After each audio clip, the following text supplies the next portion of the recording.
Hello, मी मानसी. आमच्या third engagement anniversary निमित्त आम्ही पुण्याला गेलो होतो आणि मी जगदंबाबद्दल बरेच वर्ष ऐकलं होतं, पण मला जाण्याचा कधी चान्स नाही आला. आणि यावर्षी आम्ही ठरवलं की आपण जगदंबालाच जाऊयात.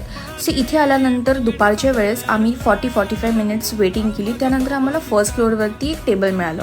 इथे आल्या आल्या आपल्याला सर्विंग स्टार्ट होतं. सो दादांनी आम्हाला पहिले मटन रस्सा आणि मटन सुक्कं दिलं. त्यानंतर इथे वेगवेगळ्या प्रकारच्या भाकऱ्या असतात. सो तुम्हाला जी आवडते ती तुम्ही घेऊ शकता. सो मला ज्वारीची भाकरी आवडते, सो ती मी घेतली होती. आणि या मटन थाळीमध्ये असतं मटन सुक्कं, मटन रस्सा, अळणी रस्सा, अळणी भात, भाकरी आणि सलाड. त्यानंतर इथे आल्यानंतर माझ्या हस्बंडने तर बऱ्याच वेळा हे खाल्लेलं, सो त्यांना इतकं काही नवीन नव्हतं. पण माझ्यासाठी ही थाळी खूप स्पेशल होती, कारण मला अळणी भात आणि अळणी रस्सा प्रचंड आवडतो.